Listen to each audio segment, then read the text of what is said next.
5월 14일 주일 예배를 시작하도록 하겠습니다. 기도하겠습니다. 오 성령님 임하여 주시옵소서. 오 성령님 만져 주시옵소서. 감사합니다. 아버지, 주의 말씀을 먹게 하심을 감사드립니다. 오늘도 주의 말씀을 먹을 때 주님께서 임하여 주셔서 함께하여 주셔서 주의 말씀으로 우리를 흥분케 하여 주시옵시고, 주의 말씀으로 우리를 감동케 하게 하여 주옵시고, 주의 말씀을 우리가 읽어지게 하여 주옵소서. 감사드리고 우리 주 예수 그리스도의 이름으로 기도드리옵나이다. 아멘. 자, 오늘은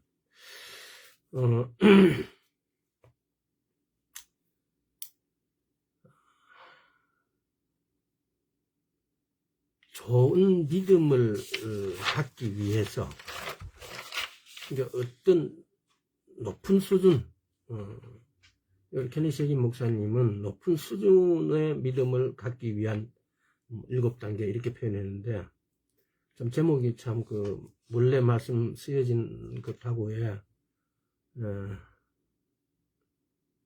조금 뭐라 그래, 가장 접근해졌다라고는 말할 수 있겠지만은 아주 뭔가가 조금 적절한 표현으로서는 조금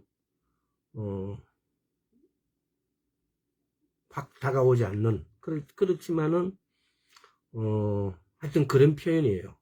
다시 말하면은 우리가 좋은 믿음, 큰 믿음, 올바른 믿음, 확실한 믿음을 갖는 데 있어 가지고 뭐 7단계 이렇게 하는데, 이건 굳이 단계라고 표현 안 해도 될 것 같은데, 하여튼 그런 우리가 좋은 믿음을 갖기 위해서 뭘 알아야 될 것인지를 한번 알아보도록 하겠습니다. 믿음에 대해서는 보면은 로마서 10장 17절에서는 믿음은 들음에서 나고 들음은 그리스도의 말씀으로 말미암는다 그래요. 믿음에 대한 정의를, 그러니까 여러 각도로 성경에서는 이렇게 규정하고 있습니다. 그래서 이걸 어떻게 표현해야 될지 모르겠지만은, 로마서 10장 17절에서는 믿음은 들음은 그리스도의 말씀으로 말미암는다라고 기록되어 있고요. 근데 또 히브리서 11장에는 믿음은 바라는 것들의 실상이요 보지 못하는 것들의 증거라 그래요. 그러니까 믿음을 정의할 때 여러 가지 방향으로 성경은 믿음에 대해서 이렇게 정의를 이렇게 기록해 놨습니다. 그것을 나중에는 한번 우리가 지금도 우리가 믿음에 대해서 이렇게 다루고 있기 때문에, 최종적으로는 이런 믿음이, 성경이 말씀하는 믿음의 어떤 정의라든가 이런 것들 한번 깊이 우리가 구별해서 따져서, 그래서 믿음이라 하면은 우리 머리에 한꺼번에 쏙 들어올 수 있도록 우리가 정리를 하고 표현할 필요가 있지 않겠냐라고 생각되어집니다. 우리가 아무리 해도 그것을 그렇게 쉽게 정리하고 그렇게 쏙 들어오게 하는 것은 보통 일이 아닙니다. 그러나 그렇게 되어지는 것은 너무나 간단한 것 같아요. 그걸 지금 상황에서 우리가 정리하고 지금 상황에서 그것을 하나로 이렇게 받아보기는 어려운데, 이게 마음속에서 이렇게 갈무리가 되어지고 그것이 정리가 되어지면은 그것은 한꺼번에 확 다가온다는 그런 의미입니다. 그래서 여기서는 오늘은 우리가 이런 표현을 써놨어요. 케네시 목사님은 믿음은 말씀에서 하나님을 만나고 그 말씀대로 결과를 얻는 것. 참 외우기도 힘든 그런 표현인데, 말씀은 맞는 말이죠. 믿음이라는 것은 우리가 말씀에서 그 믿음을 만나줘요. 그러니까 히브리서 11장에는 보면은 믿음 이꼬르 하나님, 예수님이라고 그래요. 히브리서 12장입니까? 12장 2절에 보면 믿음의 주요 온전케 하신 예수를 바라보자 그래요. 그러니까 여기서는 그야말로 여기를 히브리서서 11장 12장 읽어보면은 믿음이 바로 예수 그리스도라고도 표현되어 있어요. 그래서 이런 부분들이 너무나 의인화되어 있다라고만 그냥 그렇게만 생각되어지는 게 아니고, 믿음이라는 것 자체가 예수 그리스도고, 믿음이라는 것은 우리가 일반적으로 생각하는 어떤 그런 정도가 아니고, 때로는 보면은 좀 형이상학적인 어떤 그런 것들을 우리는 한 번씩 이렇게 느껴요, 사실은. 근데 자, 오늘은 우리가 그 높은 수준에 있는 믿음을 우리가, 이걸 확실하게 우리 것으로 만드는 어떤 것을 케니스 해긴 목사님은 이걸 7단계로 이렇게 기록해 놨어요. 그래서 오늘 첫 단계부터 한번 살펴보도록 하겠습니다. 1단계는 하나님의 말씀은 완전하심을 아는 거라 그랬어요. 성경은 우리가 무오하다 그래요. 광대하다 그래요. 무오하다, 무오류하다 이 말이에요. 광대하다는 것은 우리가 일반적으로 크다, 커다랗다 하는 우리의 어떤 모든 형용사를 다 써붙여도 광대하다는 의미를 다 표현할 수가 없을 만큼 광대하다라는 의미에는 엄청난 것이 우리가 말로 표현하지 못하고 글로 기록하지 못하는 것들을 한꺼번에 이렇게 표현되어지는 단어가 아닌가 싶어요. 그래서 하나님의 말씀은 완전하다는 걸 우리가 아는 것. 우리가 믿음을 더 크고, 더 높은 수준의 믿음을 갖기 위해서 알아야 될 것이 뭐냐? 하나님의 말씀은 완전하다는 걸 아는 거예요. 또 아는 것이 아니라 믿는 거예요. 하나님 말씀 있고 하나님이심을 아는 것. 이걸 더 다르게 한마디로 표현하자면은 우리가 하나님의 성경을 읽으면서 이 성경이 하나님이시라는 것, 이 성경이 예수 그리스도라는 것. 요한복음 1장 14절에는 말씀이 육신이 됐다고 말씀하세요.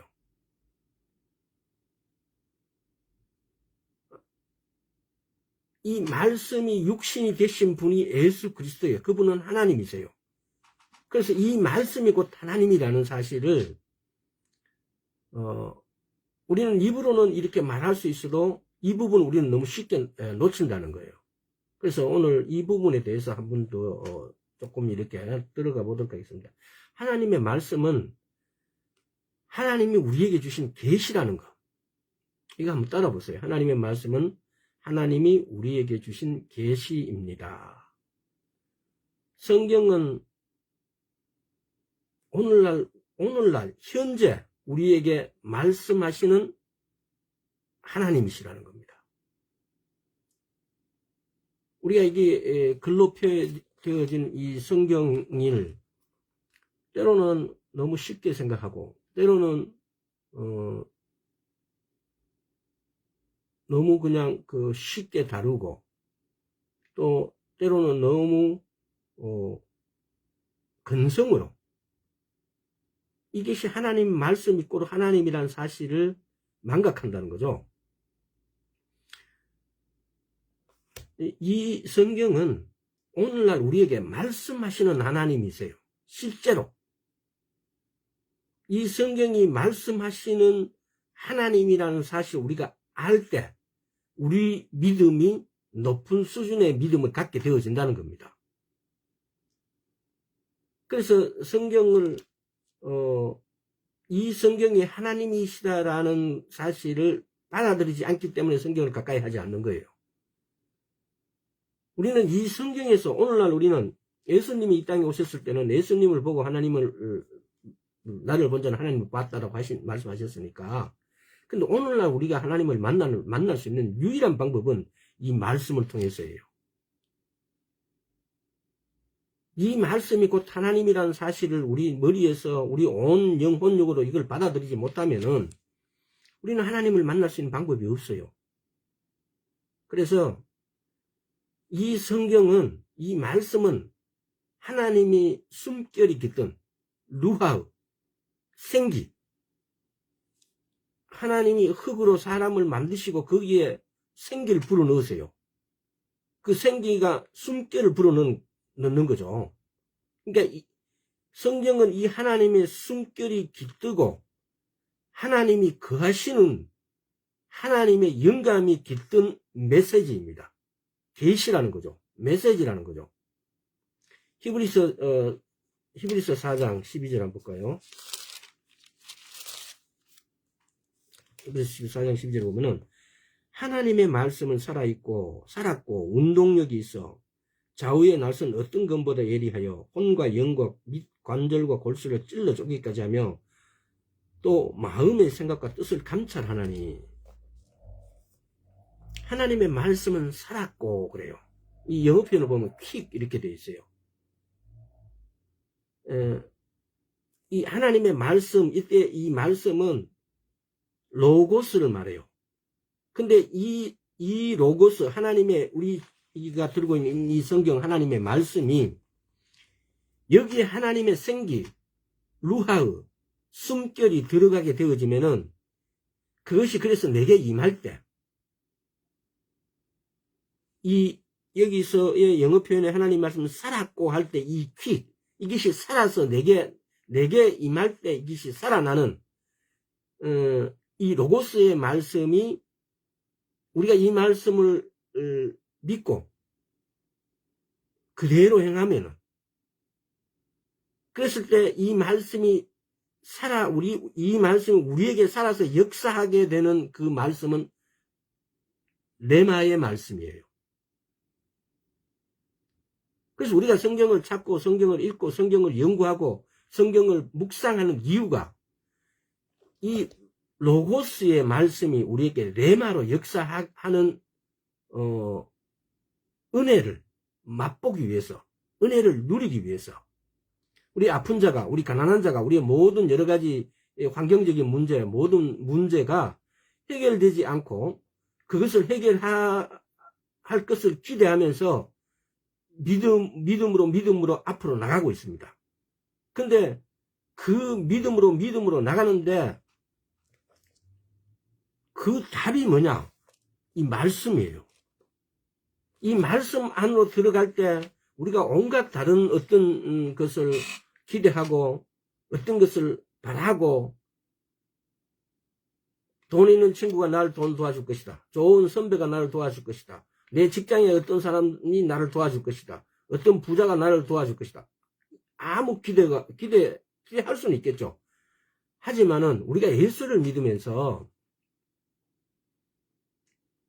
말씀 안으로 들어가지 않고 막연한 기대하는 것은 예수를 믿지 않는 거랑 똑같아요. 마치 조금 전에 말씀드렸던 친구가 또는 어떤 직장 동료가 돈 많은 사람이 나를 도와줄 것이다, 도와주기를 바라는 것하고 똑같아요. 인생 살면서 그렇게 아무리 부자라도 그렇게 자기 이제 그렇게 선뜻 그렇게 도와줄 수 있는 사람 만나기 참 힘들어요.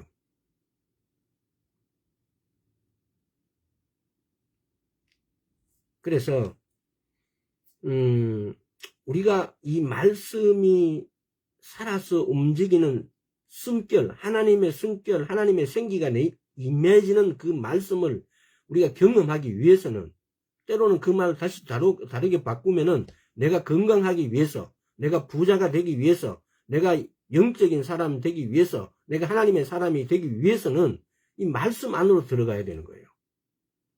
아무도 어떤 유명한 설교자가, 어떤 유명한 은사자가, 어떤 사람이 와서 그 사람이 어떤 행위로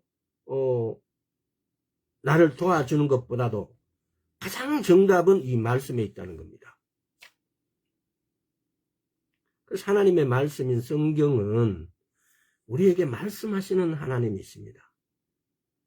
하나님의 말씀은 지금 나에게 말씀하시는 이 하나님의 말씀은, 이 성경은 지금 나에게 말씀하시는 하나님이다 이거예요. 우리가 더 높은 믿음을 갖기 위해서 제일 첫째로 해야 될 것이 뭐냐? 하나님 말씀을 말씀이 곧 하나님이심을 아는 거예요. 이 말씀이 살아계신 하나님이심을 우리가 아는 거예요. 이 말씀이 곧 하나님이시라는 거.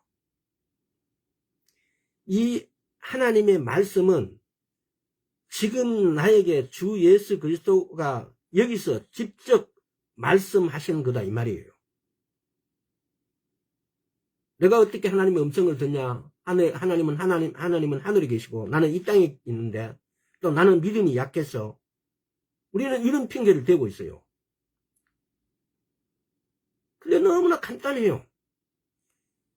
이 하나님의 말씀은 지금 나에게 말씀하신 하나님이시고 이 하나님의 말씀은 지금 나에게 주 예수 그리스도가 여기서 직접 내게 하는 말씀이다 이 말이에요. 우리가 이것을 이 사실을 우리가 인정하고 받아들이고 수용하고 믿는다면은 우리의 믿음은 일순간에 성장해버려요. 일순간에 커져 있어요.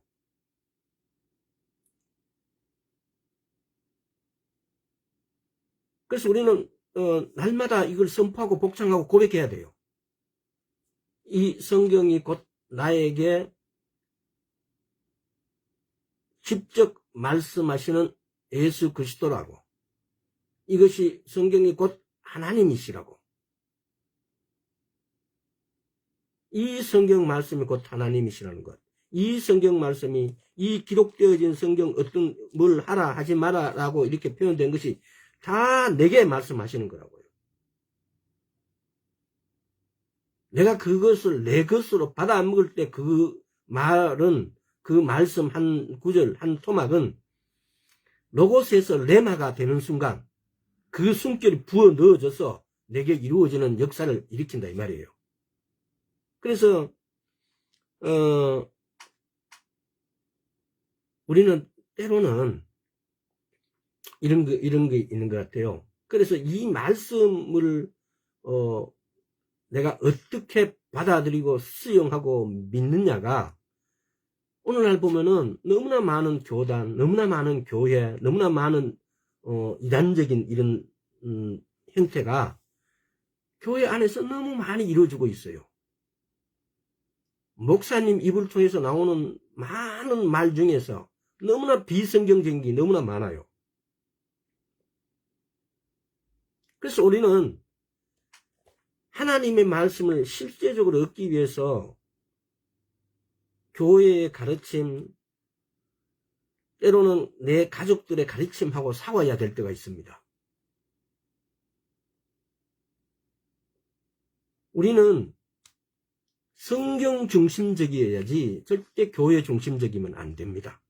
그런데 오늘날 많은 교회가 말씀하지만 대부분이 성경 중심에서 말씀 중심에서 교회 중심적으로 무게가 이렇게 저울로 따지면 이렇게 치우쳐져 있어요.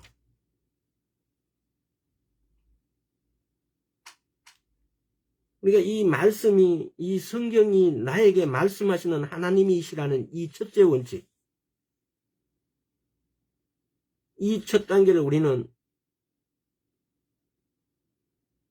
100% 수용하고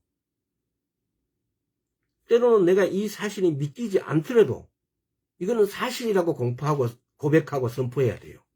그래서 나도 모르게 언젠가는 선포하다 보면은 이 말씀은 진짜 하나님의 말씀이다. 내가 들고 있는 이 성경이 곧 하나님이시고 이 성경의 어떤 구절이 내가 내 상황하고 내 상황에 맞는 어떤 구절이 있다면은 그 말씀이 곧 내게 말씀하시는 것이고 나는 그 말씀대로 내가 행함으로써 그 말씀의 결과를 내가 얻어지게 됩니다. 그래서 오늘 믿음이란 어떤 부분에서 그 믿음을 내가 이 말씀에서 만나고 그 말씀대로 결과를 얻는 것. 믿음은 바라는 것들을 실상에 보지 못한 것들의 증거다. 믿음은 들음에서 나고 들음은 그리스도의 말씀으로 말미암는다. 믿음에 대한 정의가 여러 각도로 이렇게 있습니다. 그런데 오늘 이 말씀 믿음은 말씀에서 우리가 만나고 그 말씀대로 결과를 얻는 것.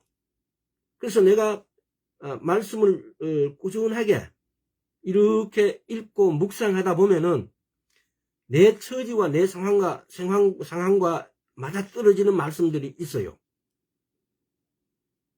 때로는 내가 어떤 처지에 말씀을 꾸준하게 읽다 보면 내가 어떤 처지에 내 어떤 상황에 이렇게 처했을 때 그 말씀이 떠오를 수가 있습니다. 그게 바로 하나님께서 예수님께서 나에게 말씀하신 말씀이다 이 말입니다. 한번 따라해보시죠. 믿음은 말씀에서 하나님을 만나고 그 말씀대로 결과를 얻는 것이라고요. 그래서 우리는 우리에게 어떤 일이 좋은 일, 싫은 일, 나쁜 일, 괴로운 일, 힘든 일이 있어도 우리는 말씀께로 가야 된다는 겁니다. 어떤 일이 발생해도 우리는 말씀께로 가서 그 답을 찾아야 됩니다. 괴로울 때는 괴롭게 하는 걸 풀어주는 말씀이 있고 그게 아무것도 아니라는 말씀이 있고 힘들 때는 힘든 게 아무것도 아니라는 말씀이 있고 아플 때는 아픔을 고쳐주시는 말씀이 있고 가난할 때는 가난해서 부유로 만들어주는 말씀이 있고 여러 가지 환경에서 여러 가지 어떤 상황에서 나를 해방시켜주는 예가 이 말씀에 가득 녹여져 있습니다. 이 말씀 안에 하나님의 숨결이 하나님의 루하가 녹아 있다는 겁니다. 그래서 우리는 이 말씀을 찾아서 하나님의 숨결이 녹아 있는 그 숨결만 살리면 돼요. 그 숨결을 살리는 것이 뭐냐? 내가 그 말씀을 믿는 거예요. 자, 이렇게 하면 너무 쉽죠? 근데 이게 우리가 말씀을 찾아가는데 말씀이 어떻게 살리는지 잘 안 사라져요. 꾸준하게 그 말씀을 묵상하고 그 말씀을 선포하고 고백하는 거예요. 그러면 나도 모르게 이 말씀이 내 영 안에서 나와 하나가 되고 내 영 안에서 나와 하나가 된 그 말씀이 내 혼과 육으로 흘러나오게 되어 있습니다. 믿어지게 되어 있습니다. 우리 영은 온전히 하나님 말씀을 믿고 하나님 성령님과 하나가 되어 있습니다. 그런데 우리 혼과 육은 그야말로 이 세상 신에 종속되어 있어요. 이 세상 신의 유혹에 이렇게 듬뿍 빠져 있는 거죠. 쉽게 말하면은. 그래서 이것이 쉽게 이렇게 안 믿어져요. 근데 그것이 반복해서 교육하고 반복해서 디도서입니까? 보면은 그런 구절 나중에 몇 번 이야기를 했는데 하나님 말씀을 교육하고 또 잘못하면은 다시 돌아와서 이렇게 디도서 3장 5절에 한번 찾아보고 할까요?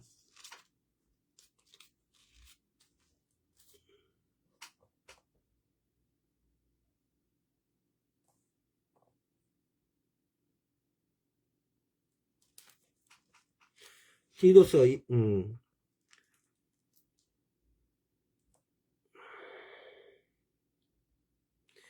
디도서 2장 11절에서 자, 모든 사람에게 구원을 주시는 하나님의 은혜가 나타나 우리를 양육하실 때 경건치 않은 것과 이 세상 정욕을 다 버리고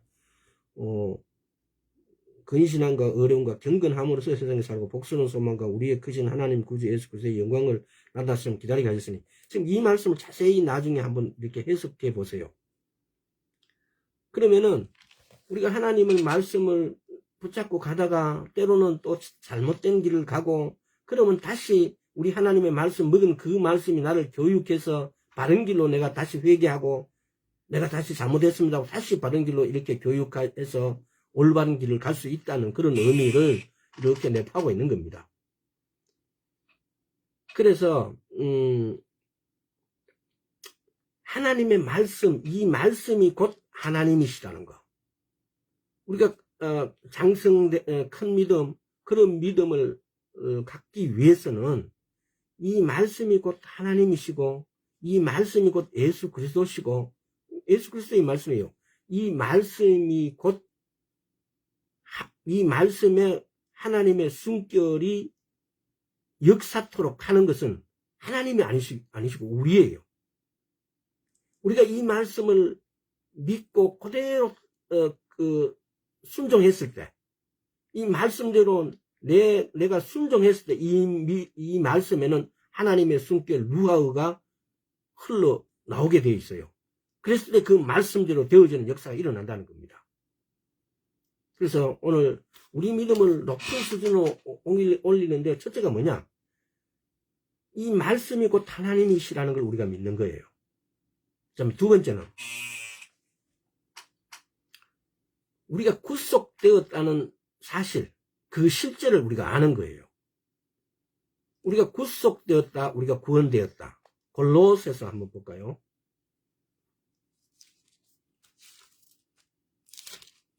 골로새서 1장 12절부터 13, 14절까지 한번 보겠습니다. 아이고. 골로새서 1장 12절, 13절, 14절. 우리로 하여금 빛 가운데 성도의 기업의 부분을 얻기에 합당하게 하시는 아버지께 감사하게 하시기를 원하노라. 그가 우리를 흑암의 권세에서 건져내서 그의 사랑의 아들의 나라로 옮기셨으니 그 아들 안에서 우리가 구속 곧 죄사함을 얻었도다. 우리가 우리의 믿음이 이렇게 높이는 데 있어 가지고 우리가 구속됐다는 사실을 우리가 실제로 구속의 실제를 우리가 아는 것. 그가 우리의 흑암의 권세에서 건져내사 그의 사랑의 아들의 나라로 옮기셨다. 우리 흑암의 권세, 사단의 권세. 이 권세란 말이 이 헬라어로 이렇게 번역될 때 이 파워, 영어로 표현하면 파워예요. 근데 이것이 흑암의 힘, 어떤 이런 것인데 이것이 실제로 개혁 한글에서 처음으로 오솔리티, 권세, 헬라어 의미로 파워란 힘이 이런 말인데 처음으로 권세로 번역되어진 게 이 개혁 한글 서적이래요. 이 개혁 한글 성경에서 처음으로 이것이 원래 헬라어 히브리어에서 여기서 권세라는 의미를 갖고 있는데 실제로는 개혁 한글 성경에서 처음으로 이게 권세로 표현됐다 이 말입니다. 그래서 흑암은 사탄의 왕국을 말하고 그의 사랑의 아들의 나라로, 사랑의 나라 하나님의 나라로 우리를 옮겨주셨다고요. 그럼 이게 무슨 말입니까? 우리가 구속받았다는 거예요. 그러면 우리가 하나님의 나라로 옮겨졌기 때문에 그의 아들 14절 보세요. 그 아들 안에서 우리가 구속 곧 죄사함을 얻다 그래요. 그러면은 우리가 하나님 예수 그리스도로 믿고 우리가 거듭남으로써 새로운 피조물이 됨으로써 우리가 흑암의 권세에서 하나님의 아들의 나라로 우리가 옮겨졌대요. 그러니까 우리나라는 마귀가 다스리는 나라가 아니에요. 마귀의 어떤 것을 우리는 받아들일 필요가 없다는 거죠. 우리는 하나님의 아들의 나라로 옮겨졌다고요. 다시 말하면은 그걸 우리 사는 현실에서 한번 이렇게 대입을 시켜보자고요. 만약에 우리가 흑암의 권세에서 사단의 권세에서 하나님의 아들 나라로 옮겨졌다라는 사실을 이 실제를 우리가 믿고 있다면은 우리는 아파야 될 필요가 없어요. 우리는 가난해야 될 필요가 없어요. 우리는 괴롭고 힘들어야 될 필요가 없어요. 우리를 가난하게 하고 아프게 하고 괴롭게 하고 힘들게 하는 것은 사탄의 나라예요. 사탄의 권세예요.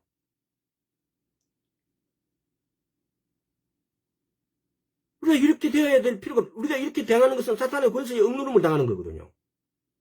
근데 여기서 이 말씀 보세요. 그가 우리를 흑암의 권세에서 건져내사 그의 사랑의 아들의 나라로 옮기셨으니 그 아들 안에서 우리가 구속 곧 죄사함을 얻었도다 그래요. 이게 과거 시제로 되어 있어요. 얻었대요 우리가. 그래서 우리가 가난하고 아프고 짓눌리고 억압당하고 괴롭고 힘드는 어떤 상황에서도 우리는 벗어나와야 돼요. 왜? 그것은 예수님께서 십자가에 못 박히심으로 그런 것들을 다 파괴하고 파쇄해버렸어요. 근데 우리는 거기에 왜 얽매여야 될까요?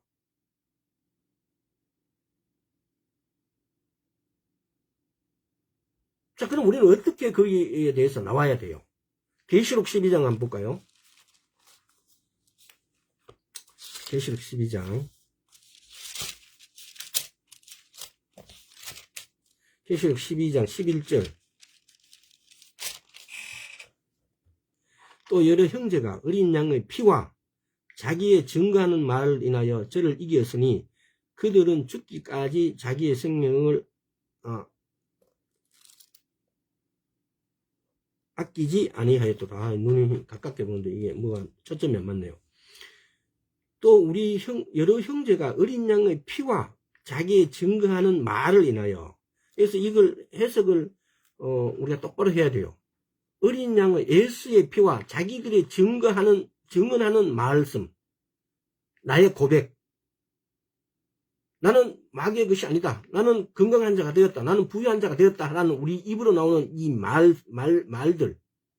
근데 이 말의 근거가 하나님의 말씀을 가지고 나는 성경 몇 장 몇 절에 의해서 나는 치유한 자가 치유를 받는 자가 되었다.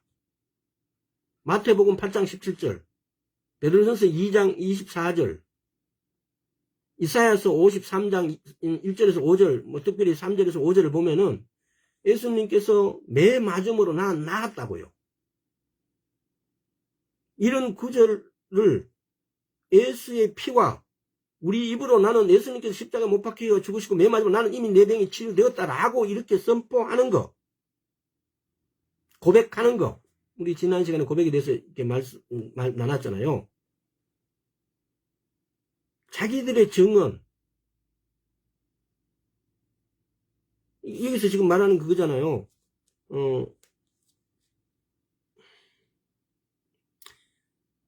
자기의 증거하는 말을 인하여.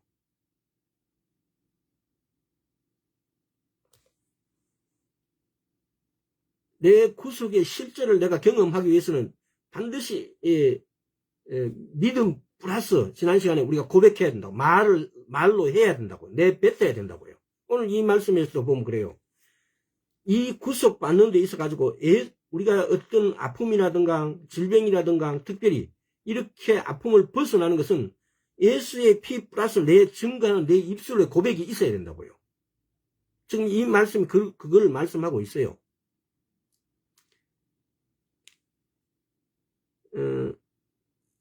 내 입술의 고백, 믿음의 고백, 예수 그리스도의 피 플러스 나의 고백, 이것이 나를 사탄의 길에서 벗어나게 해준다 이 말이죠. 쉽게 말하면 내 몸이 아프다든가 내가 가난하다든가 내가 여러 가지 상황에서 억눌리고 있다든가 내가 괴로움을 당하고 있다든가 이렇게 했을 때 예수의 피 플러스 내 입술의 고백이 그 상황을 벗어난다는 거죠. 그 사탄의 상황에서 벗어난다는 거죠. 이 흑암의 권세에서. 골로새서 1장 13절에서 우리가 흑암의 권세에서 하나님의 아들의 나라로 옮겨졌대요. 근데 우리는 아직까지 흑암의 권세에 살고 있어요. 내가 그런 일을 당했을 때, 받고 있을 때, 짓누림을 당할 때 나는 여기서 벗어나야 돼요. 벗어나가는 방법이 뭐냐? 예수의 피 플러스 내 입술의 고백이에요. 지금 계시록 12장 11절의 이 말씀은 예수의 피와 예수의 피 하는 이것이 그냥 하는 게 아니에요. 그리고 내 입술로 고백하는 거죠. 나는 거기서 벗어났다고. 예를 들어서 베드로전서 2장 24절의 말씀을 인용하면서 예수님께서 채찍에 맞으심으로 나는 나았다라고 예수님이 그렇게 말씀하시는데 사단아 네가 왜 내게 그 병을 주장하냐고. 너는 파괴되었다고. 예수님께서 말씀하셨다고. 예수님께서 매 맞음으로 나는 다 나았다고. 그래서 고통아 질병아 떠나가라라고. 그러니까 이렇게 우리가 고백하는 거. 내 입술에 고백하는 거. 내 입술의 고백가 그게 입술의 열매라 그래요. 또 에베소서인가 어디 보면은. 빌립보서입니까? 내가 입술로 반드시 고백할 때 그 고백에 내 열매가 달려요. 고린도후서 5장 17절에 보면은 새로운 피조물, 이제 옛것은 지나가서 새로운 피조물이라고 그래요. 새로운 피조물이라는 것은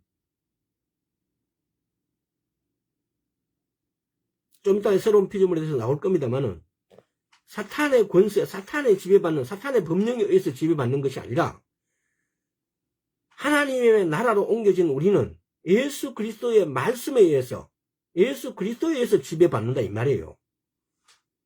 하나님의 나라에서는 하나님의 법령에 따라서 내가 지배를 받는 거지. 나는 이 땅에 육신으로 이 땅에 살지만은 내가 예수 그리스도를 믿음으로 나는 하나님의 말씀에 의해서 지배를 받는 자지 절대로 사탄의 흑암의 권세에 의해서 내가 지배를 받는 자가 아니라고요.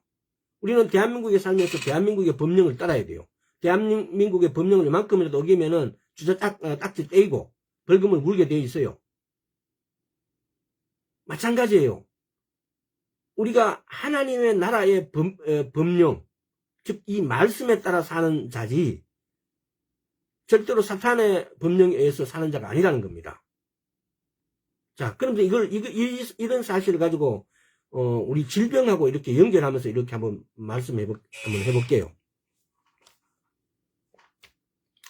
고린도전서 6장 한번 볼까요?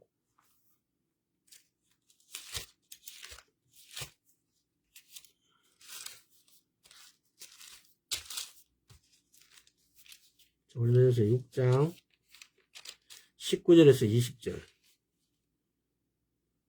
너희 몸은 너희가 하나님께로부터 받은 바 너희 가운데 계신 성령의 전인 줄을 알지 못하느냐. 너희는 너희 것이 아니니라. 값으로 산 것이 되었으니 그런즉 너희 몸으로 하나님께 영광을 돌리라.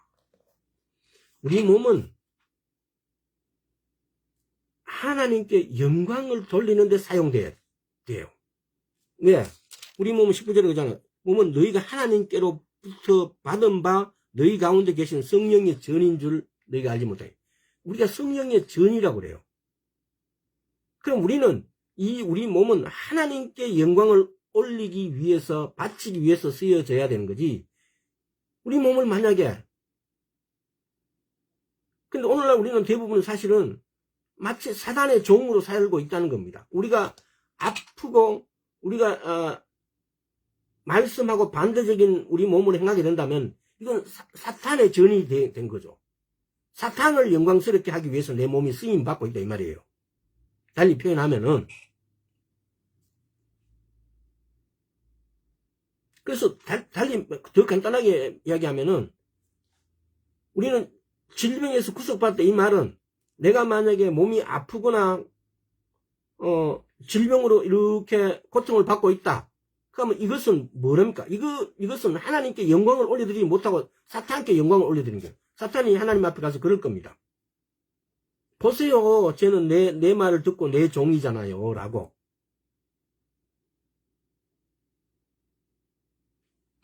그래서 우리가 하나님의 자녀라면은, 예수 그리스도로 믿는다면은, 우리가 새로운 피조물이 되었다면은, 우리가 물과 성령으로 세례를 받았다면은, 우리가 거듭났다면은, 우리가 새 사람이 되었다면은, 사탄은 우리를 구속할 아무 법적 근거가 없어요. 그래서 우리는, 그런데 왜 그럼 우리는 그런 일을 당할까요? 법적 구속력이 없는 그 사단이 우리를 괴롭히는데 우리는 거기에 대해서 아무 말 하지 않기 때문에. 때로는 아무 말 하지 않을 뿐만 아니라 내가 그렇게 질병으로 아프고 고통을 당하는 그 자체를 우리 스스로 인정해버리기 때문에. 마치 그렇게 당하는 것이 하나님을 믿는 것이라고 생각하기 때문에. 내가 질병으로 고통받는 것이 쉽게 말하면은 내가 지은 죄에 대해서 내가 지은 죄에 땜빵을 하고 있다. 내가 그 지은 죄에 대해서 내가 대가를 치고 있다. 이렇게 생각하는 거예요.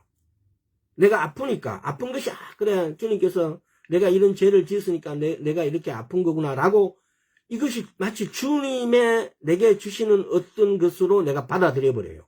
그래서 많은 아픈 사람들이 많은 여러 가지 환경적으로 어렵고 어떤 가난들이 왔으면 이건 우리가 마치 내가 받아들이는 것이 하나님께 순종하는 것처럼 이렇게 생각을 해버려요. 근데 성경은 전혀 그렇지 않아요. 내가 그렇게 되는 것은 사탄에게 내가 나를 이렇게 순종하는 것이 돼버려요.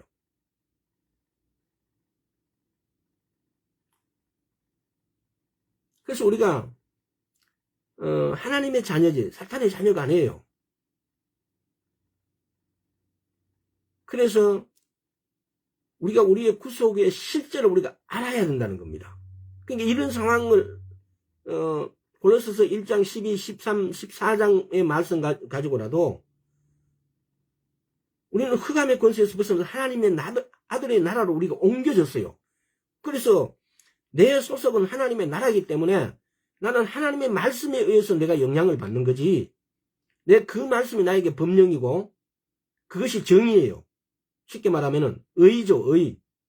그 의가 곧 그러니까 의라는 것이 우리가 의로 말했을 때만 그러니까 이 테다카와 미시파트를 다른 말로 표현하면은 정의는 법적인 용어들이 많이 포함되어 있어요. 이 미시파트는. 근데 하여튼 한번 오래전에 한번 다뤘던 것 같은데 또 이걸 한 번 더 필요하다면 한 번 더 다루도록 하겠습니다. 이게 뭐냐면은 이 법적 구속용이 하나님께 있지. 우리가 흑암의 권세에서 벗어나서 하나님 아버지의 아들의 나라로 우리가 옮겨졌다는 것은 나를 구속할 법령은 예수 그리스도의 법령이 나를 구속하는 거지 사단의 법령, 아픔, 질병, 가난 이 등등등이 나를 구속할 아무 영향이 없다는 겁니다. 저는 쉽게 말하면 일본의 법이에요. 내가 전혀 구속받지 않아야 될 일본의 법이라고요. 근데 내가 왜 아파야 됩니까? 조금 전에 말씀드렸잖아요.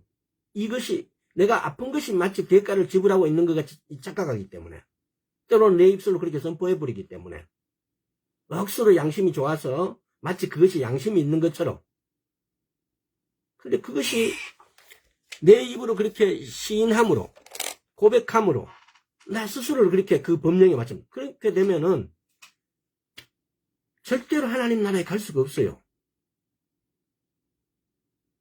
하나님 나라하고 거리가 굉장히 멀어요. 내가 죄를 조금 지어갖고 요건 내가 받으면은 요 정도는 내가 받아도 되겠다. 만약에 그렇다면은 절대로 하나님 나라 들어갈 수가 없어요. 그 조금 받은 것이 하나님 나라에 가는 거슬림에 있어갖고는 전부예요. 쉽게 말하면은 조금 안 믿는 것이 뭐 별수냐, 뭐 별거냐라고 표현하는 것은 전체를 못 믿는 것하고 똑같다고요. 자, 세 번째로. 이게, 우리가 새로운 피조물이라는 거. 고린도후서 5장 17절에 시간이 그러니까 그냥 안 읽고 그냥 가겠습니다. 우리가 새로운 피조물, 보라 옛것이 지나가고 우리가 새로운 피조물이 됐대요. 우리 이 새 창조의 실제, 우리의 믿음이 더 높은 믿음을 갖는 데 있어 가지고 내가 새로운 피조물이라는 사실. 내가 새로운 피조물은 그럼 어떤 데 영향을 받고 새로운 피조물은 어떤 것에 대해서 영향을 받지 않고 우리는 불필요한 어떤 것들에 영향을 받아서 내가 새로운 피조물임을 망각해버리는 거죠. 내가 전혀 받지 말아야 될 거. 내가 전혀 안 아파야 되는데 내가 가난하지 않아야 되는데 내 스스로 그걸 인정해버림으로 받고 가만히 있음으로 인해 가지고 마치 내벽침양 예수님께서 십자가에 못 박히심으로 그 모든 대가를 이미 지불해버렸어요. 돈을 다 줬는데 빚쟁이가 나를 찾아와 계속 돈 갚으라 하는 거하고 똑같대요. 우리는 그 빚쟁이가 우리를 찾아왔을 때 뭔 소리 하냐고. 우리 아버지가 다 갚아줬는데 니 왜 받아놓고 안 받은 것처럼 이게 헛소리 하냐고. 이렇게 당당해져야 돼요.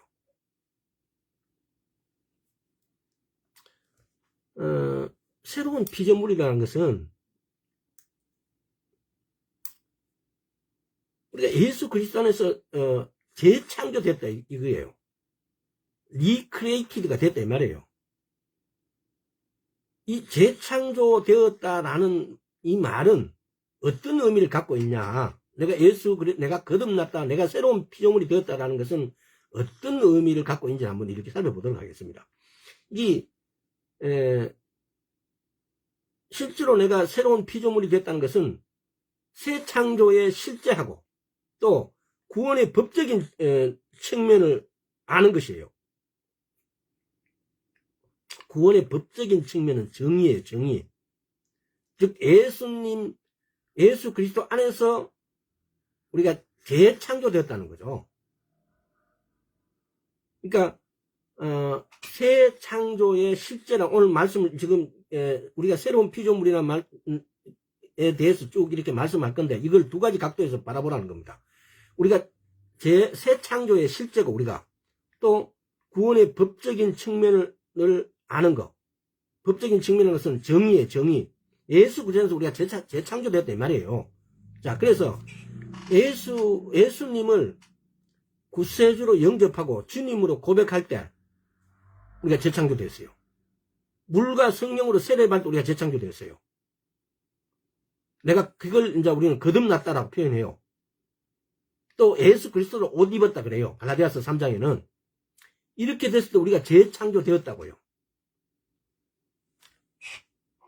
예수님의 죽음, 장사된 부활이 나의 삶의 실제가 되는 때라고요. 우리가 거듭날 때, 즉 하나님의 생명과 본성을 갖게 되어집니다. 우리가 거듭났다라는 것은 내 안에 성령님이 들어오심으로 해서 내가 하나님의 생명과 본성을 내가 갖게 됐어요. 이 성령님을 내 안에 들어오신 거죠. 거듭났다는 이 말은 영의 실제적인 재탄생을 말해요. 하나님의 아들과 딸이 됐다 이 말이에요. 또 다른 말로 표현하면은 사탄의 지배, 흑암의 권세에서 벗어나서 예수님의 나라, 하나님의 아들의 나라로 우리가 옮겨졌다고요. 거듭났다라는 것은 쉽게 말하면 영적인 사탄의 집에서는 영적인 죽음에서 생명의 영역으로 내가 옮겨졌다고요. 이것이 거듭남이에요. 이걸 여러분들 나중에 다시 자세히 들으면서 기록해놨다가 읽고 묵상하고 다음에 여기에 대해서 아멘 하세요. 거듭남, 이꼬로 영의 실제적인 재탄생. 영의 실제적인 재탄생이라는 것은 하나님의 아들과 딸이 됐다는 거예요. 또 이것을 다시 말하면 사탄의 지배에서 예수님을 통해서 생명의 영역으로 내가 옮겨졌다는 거예요. 요한1서 3장 14절을 한번 보겠습니다.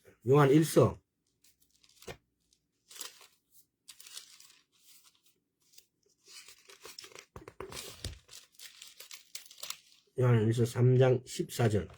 우리가 형제를 사랑함으로 사망에서 옮겨 생명으로 들어갈 줄 알거니와 사랑치 않은 자는 사망에 거하느니라. 우리가 생명의 나라로 옮겨졌다고요. 우리가 안에서 할 때 제가 요한1서 2장, 3장, 4장 등등에서 안에서 계명을 지키는 거, 말씀을 지키는 거, 또 예수님이 육체로 오신 것을 시인하는 거, 이렇게 서로 사랑하는 거, 내가 하나님 말씀 안에 있다라고요. 내가 하나님 말씀 안에 있다는 것은 내가 거듭났고 생명의 영역으로 내가 영역의 나라로, 하나님의 나라로 내가 그 나라 안으로 내가 들어갔다 이 말이에요. 그것이 안에서의 이런 의미예요. 시간이 너무 잘 간다, 그죠? 거듭날 때 하나님은 우리 아버지 되시고 우리는 그분의 자녀가 된 것입니다.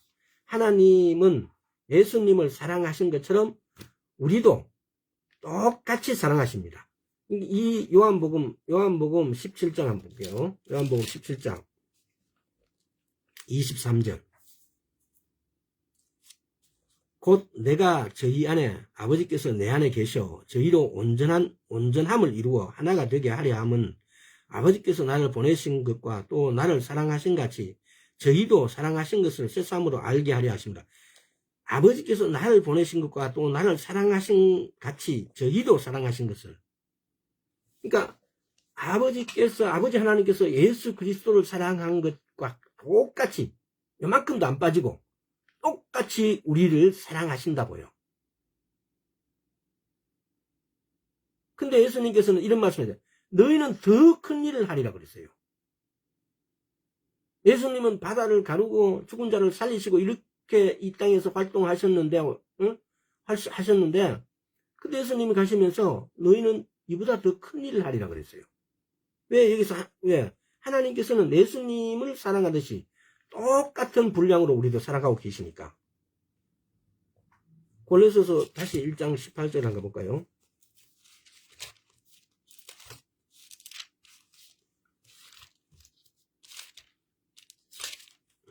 자, 골로새 28. 그는 몸인 교회의 머리라. 그가 근본이요 죽은 자들 가운데서 먼저 나신 자니 이는 친히 만물의 으뜸이 되라 하십니다. 예수님은 머리시고 우리는 그 지체예요. 계시록 한번 가볼까요? 계시록 1장 18절. 곧 산자라 내가 전에 죽었노라 할지어다 이제 세세토록 살아있어 사망과 음부의 열쇠를 가졌노니. 첫 열매가 되셨다고요. 골로새서 1장 18절에서 그분이 교회의 머리이시고 그가 근본이요 죽은 자들 가운데서 먼저 나신 자니 천한 만물의 으뜸이래. 이분이 첫 열매시고, 그래서 계시록에서는 곧 산자라 내가 전에 죽었노라 볼지어다 이제는 세세토록 살아있어 사망과 음부의 이 첫 열매가 되신 거예요. 계시록 1장 18절하고 골로새 1장 18절을 이렇게 합해갖고 이렇게 보세요. 첫 열매가 되신 분이에요. 또 계시록 1장 5절 보세요. 또 충성된 정령으로 죽은 자들 가운데서 먼저 나시고 땅의 임금들의 머리 되신 예수 그리스도로 말미암아 은혜와 평강이 너에게 있기를 원하노라. 우리를 사랑하사 그의 피로 우리 죄에서 우리를 해방하시고, 예수님이 피로 우리 죄에서 해방하셨대요. 이 말씀을 이렇게 전체를 보면은 예수님께서 하나님의 첫 소유, 첫 열매가 되시고 첫 번째 사람이 되셨습니다. 이제 이게 아담하고 따져보면 아담이 첫 번째 사람 아니냐? 계시록에 이런 부분이 또 나옵니다. 첫 사람 아담과 둘째 아담이에요. 둘째 아담이 말에 나와요. 그래서 첫 열매 되신 예수 그리스도. 그 부분도 나중에 한번 해당 구절에 나오면은 첫 아담과 둘째 아담에 대해서 한번 이렇게 다뤄보도록 하겠습니다. 자, 베드로전서 1장 23절 바로 읽을게요. 너희가 거듭난 것이 썩어진 씨로 될 것이 아니요 썩지 아니한 씨로 된 것이니 하나님의 살아있고 항상 있는 말씀으로 되었느니라. 로마서 8장 17절에 예수님과 함께 우리가 공동상속자라고요. 로마서 8장 17절에는 지금 시간이 없으니까 그대로 내용만 간단하게 이야기했습니다. 히브리서 12장 2절에 보면은 우리 믿음의 근원이시라고 그래요. 믿음의 주요 온전케 하신 예수 그리스도를 바라보자라고 그래요. 히브리서 12장 2절에. 에베소서 2장 10절에 보면은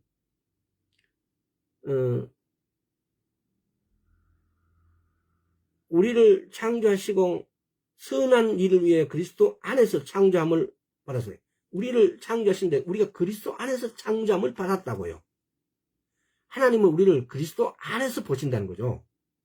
갈라디아서 3장에 보면은 예수 그리스도를 우리가 옷 입었다 그래요. 하나님은 우리를 보실 때 예수 그리스도 안에, 지금 우리 상황에서 예수 그리스도 안에 담겨있는 우리를 보시기 때문에 우리 보고 어렵다 그래요. 만약에 하나님께서 이 땅에 내려오시가 지금 상태에서 우리를 그냥 봐 우리는 녹아버려요. 하나님의 빛 앞에 이 죄덩어리인 우리가 견딜 수가 없는 거죠. 근데 우리가 예수 그리스도 안으로 예수 그리스도를 옷 입고 있으니까 예수 그리스도 이름으로 우리가 그분께 기도하고 그분께 나아가고, 예수 그리스도가 쉽게 말하면 우리의 통로예요. 통로. 하나님 아버지께 나아가는 통로다 이 말이에요.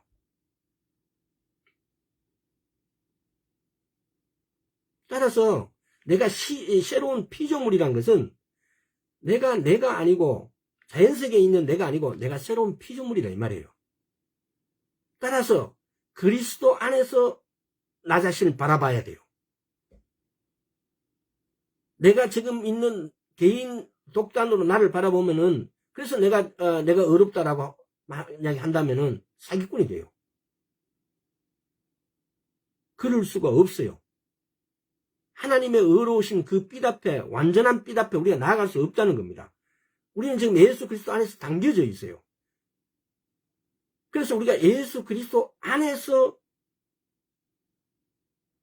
바라보고 예수 그리스도 안에서 기도합니다. 예수 그리스도 안에서 예수 이름으로 기도합니다. 예수 이름으로 기도하는 게 뭡니까? 예수 그리스도 안에 내가 있다는 거예요. 그래서 그 믿음을 내가 현재 사는 이 죄악 덩어리인 내 육체에 가져와서 내 나라가 하나님의 나라로 흑암의 권세에서 하나님의 나라로 옮겨졌기 때문에 내가 새로운 피조물이기 때문에 내가 아파야 될 이유가 없다는 걸 우리는 입술로 고백해야 된다는 겁니다. 그것을 단지 믿음을 갖고 있어야 되는 게 아니고 그것을 우리 입술로 선포할 때, 고백할 때 당연히 그것은 사탄은 내가 하나님 나라 안에 있다는 사실을 내가 고백함으로 걔네는 떨 수밖에 없어요. 걔네는 그걸 내가 감쪽같이 모르고 있다고 생각하고 막 내인데 사기쳤는데 내가 그걸 알아본 거예요. 더 이상 사기가 안 통해요. 통할 수가 없어요. 사탄의 사기가 떠나가니까 병이 떠나가고 가난이 떠나가고 고통이 떠나가고 질고가 떠나가는 거 아닙니까? 자, 하나님은 사람들이 보는 것 같이 우리를 보지 않습니다. 하나님은 예수 그리스도 안에서 나를 여러분을 본다는 거죠. 하나님은 자신의 말씀에서 말씀하신 대로 우리를 본다고 하십니다. 우리는 예수 그리스도를 옷 입고 있어요. 예수 그리스도 안에 담겨져 있어요. 그래서 하나님은 예수 그리스도를 보고 말씀하시는 거예요. 나에게 말할 때도 예수 그리스도 안에 있는 나에게 예수 그리스도를 보고 말씀하시는 거예요. 예수 그리스도는 머리시고 우리는 그 지체라고 해요. 교회는 예수 그리스도 안에 담겨져 있는 굳이 말하자면 피조물, 인간들의 집합체예요. 이 표현을 이렇게 하면은 좀 오해 소지도 있지만은, 그러나, 우리가 예수 그리스도, 내가 새로운 피조물이 됐다는 것은 내가 예수 그리스도 안에서의 내가 바라봐야 된다는 거. 예수 그리스도 안에서 내가 아버지 하나님께 말씀을 해야 된다는 거.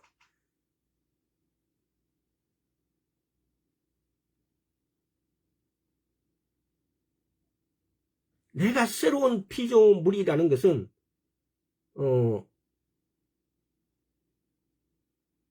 내 영이 하나님의 나라로 옮겨졌기 때문에 내가 하나님의 예수 그리스도 하나님의 딸과 자녀가 되었다라는 거예요. 내가 새로운 피조물이 되었다는 거. 그래서 새로운 피조물은 새로운 나라의 법령에 의해서 다스려지지 이 사단의 흑암의 권세로 다스릴 수 없는 거예요. 그럼 그 흑암의 권세, 사탄이 갖고 있는 법들, 질병, 가난, 아픔, 질고, 고통 등은 우리하고 아무 상관이 없는 거예요. 걔네는 우리를 다스리고 통치할 아무 어떤 근거가 없어요. 법적 근거가 없어요. 그래서 나는 새로운 피조물이란 것은 내가 그런 데에 당해야 될 이유가 하나도 없다는 겁니다. 그런데 왜 그럼 우리는 종종 그런 걸 당하느냐? 불필요한 우리 양심이에요. 영의 영역이 양심과 교통과 직관인데 이 양심이 하나님이 새로운 피조물이 준 양심이 아니고 사탄의 양심이 약간 남아있는 게요. 전에 내가 잘못 살았던 거에 대해 대가를 내가 지불하겠다라고. 이걸 우리 입으로 막 말하고 있는 사람들이, 예수를 믿는 사람 중에서 이렇게 말하는 사람 대단히 많아요. 이거 조금 그래도 한 5분 더 하고 끝내도록 하겠습니다. 그래서 우리가 거듭날 때 죄에 대한 권세와 죄에 대한 형벌로부터 해방받았다는 겁니다. 고린도후서 5장 10절 내가 새로운 피조물이 됐다는 것은 죄에 대한 권세와 죄에 대한 형벌로부터 내가 구속받았다는 거죠. 구속, 리뎀션은 대가를 지불한 거예요. 란섬이라는 머슴을 살 때 세강이라는 게 있어요. 그 세강이 그 대가예요. 그 세강을 줬다는 거죠. 예수님이 피 흘리심으로, 매 맞으심으로. 그게 리뎀션이라는 것은 란섬이라는 그 대가를 지불했기 때문에 이게 구속이라는 표현이에요. 속량, 구속이라는 의미예요. 야고보서 4장 7절에 보면 그런즉 너희는 하나님께 순복할지다. 마귀를 대적하라 그래요. 그래야만 너희를 피하리라 그래요. 또 에베소서 4장 27절에는 마귀로 틈을 타지 못하게 하라 그래요. 그런데 우리가 이렇게 어떤 질고 아픔, 가난 이런 것은 뭡니까? 우리 패배는 마귀를 대적하지 못했기 때문에 오는 거예요.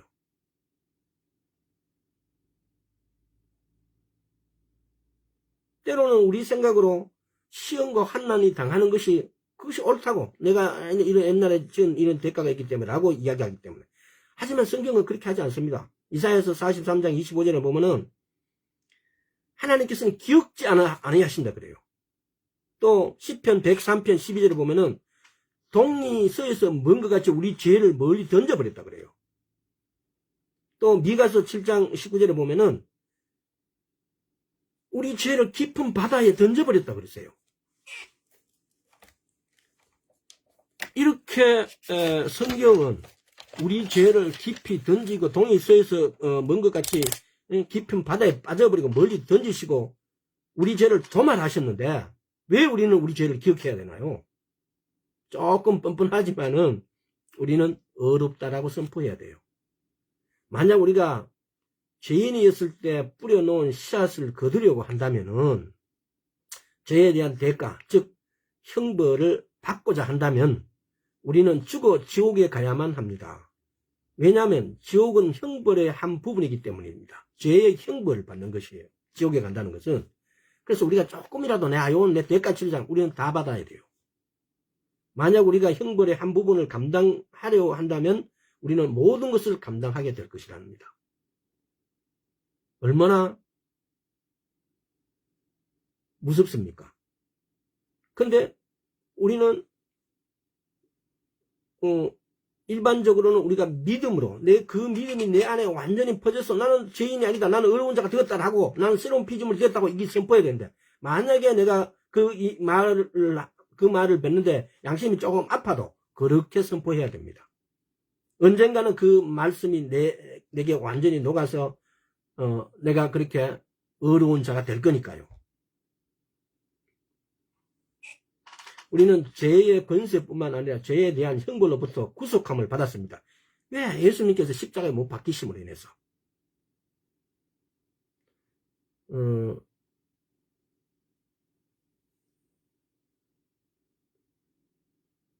그래서 해야 될 말씀이 많지만 요한 1서 1장 9절도 만일 우리가 우리 죄를 자백하면 저는 미쁘시고 어려우사 우리 죄를 사하시며 모든 불의에서 우리를 깨끗게 하실 것이요.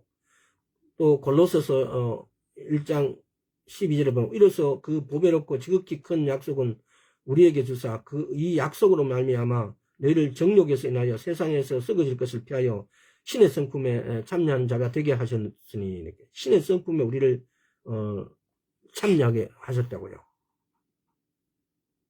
또 골로새서 1장 아까 12절에 그래요. 우리로 하여금 빛 가운데서 성도의 기업의 부분을 얻기에 합당하게 하신 아버지께 감사하자고요. 이렇게 우리는 새로운 피조물이 되었다고요. 다시 한번 오늘 조금 늦었지만은 우리 믿음을 공고하게 하고 우리 믿음을 높이는 거, 좀 높은, 태석인 목사님 말씀대로는 높은 수준의 믿음을 갖는 그 7개가지가 있는데, 그 중에서 오늘 3가지를 이야기했어. 하나님 말씀은 완전하다. 하나님 말씀 이꼬로 하나님이시다. 하나님 말씀 이꼬로 하나님이시다. 우리가 이 말씀은 예수 그리스도가 지금 내 앞에서 말씀하고 있는 것과 똑같다라는 사실. 두 번째는 우리의 구속의 실제를 우리가 새로운 피조물이, 우리 구속이, 우리는 흑암의 권세에서 하나님의 나라, 아들의 나라로 옮겨졌다는 거. 우리가 새로운 피조물이 됐다는 거. 나중에 한번 다시 자세히 들어보세요. 새로운 피조물이 됐기 때문에 옛 법령, 사탄이 말하는 어떤 것에도 우리는 구속받을 필요가 없습니다. 우리가 이런 사실들을 우리 마음속으로 공고히 믿을 때 우리의 믿음은 자동적으로 큰 믿음이 되어진다는 겁니다. 그래서 오늘 제가 읽고 표현한 이 말씀들 여러분이 깊이 생각하고 반드시 찾아서 암기하고 반드시 찾아서 묵상해서 이미 우리는 새로운 피조물이고 우리는 하나님 말씀 이꼬로 하나님이시고 우리의 구속은 실제적이라는 사실, 우리의 구원도 실제적이라는 사실, 우리는 예수님께서 피 흘리시면서 매 맞으면서 리뎀션한 거, 란섬이라는 그 대가를 지불했다는 거, 내가 지은 죄에 대해서 예수님께서 이미 지불해버렸다는 거. 그래서 나는 죄에 지불할 게 없어요. 마귀인데. 마귀로부터 내가 구속을 받거나 마귀로부터 내가 지시를 받아야 되고 명령을 받아야 될 이유가 없다고요. 우리는 흑암의 권세에서 하나님의 아들의 나라로 우리가 옮겨져 있어요. 이것을 확실히 믿는 것이 내 믿음을 성장하게 하는 거예요. 이런 믿음을 갖는 것이 내가 올바른 믿음이고 큰 믿음을 갖는 거다 이 말입니다. 오늘 여기까지 하겠습니다. 아버지 감사합니다. 아버지가 주신 예수님께서 이루신 것이 모든 것이 우리의 것, 나의 것이 되었음을 선포합니다. 감사드렸고 우리 주 예수 그리스도의 이름으로 기도드리옵나이다. 아멘. 여기까지 하겠습니다.